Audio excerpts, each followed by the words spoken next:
Bonjour à tous et à toutes. L'un des grands appels lancés par le pape François qui vient de nous quitter aura été le fait de combattre les causes humaines qui provoquent le réchauffement climatique. En prendre conscience d'abord, puis les combattre parce que nous assistons à un effondrement du vivant.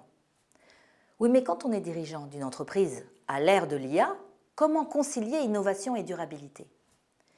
Nous sommes au milieu d'une grande contradiction. L'émergence de l'IA dans nos entreprises et dans nos vies fait qu'il y a un emballement de la numérisation des activités humaines et cela fait croître de façon très importante les impacts écologiques. Or, concilier innovation et durabilité, c'est possible. Mais comment ? Les entreprises les plus avancées adoptent des démarches responsables par secteur, par filière, à la maille de leur territoire. Concrètement, cela consiste à bâtir des démarches qui permettent d'allonger la durée de vie des produits, de réduire l'impact environnemental et d'intégrer une gouvernance alignée avec toutes les parties prenantes. Par exemple, dans le domaine du numérique, nous essayons de freiner l'emballement technologique en allongeant la durée d'usage de notre matériel informatique et surtout, on va favoriser leur circularité. Nous travaillons avec des acteurs du reconditionnement efficaces qui ont des modèles riches de sens en offrant des jobs intéressants à des personnes éloignées de l'emploi. Notre démarche écologique est donc aussi une démarche sociale. Dans un domaine très différent qui est celui de l'agriculture, l'enjeu est d'adopter des techniques qui régénèrent les sols, qui restaurent la biodiversité en combinant innovation agronomique et aussi des financements pour rendre ces modèles viables et compétitifs à long terme. Si on prolonge la durée de vie du matériel agricole, si on régénère les sols, on améliore aussi la résilience sociale. Il nous faut donc changer de paradigme pour concilier performance économique et impact environnemental positif. Collaborer entre acteurs d'un même territoire ou d'une même filière permet de créer des synergies positives.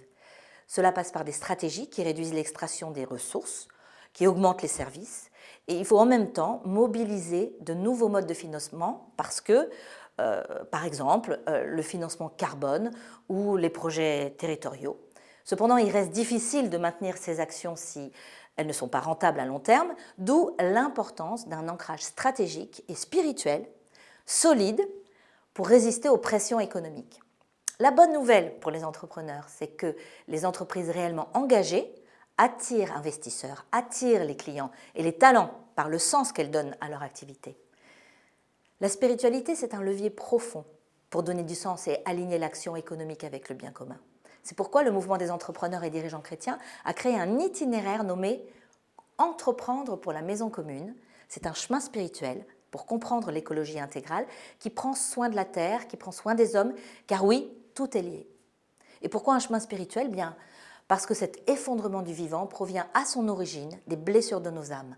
Dans ce monde de la possession, de la superconsommation et du moi d'abord, nos âmes ont des besoins non couverts, besoin de sens, besoin de liens humains forts, besoin de contemplation et aussi besoin de don.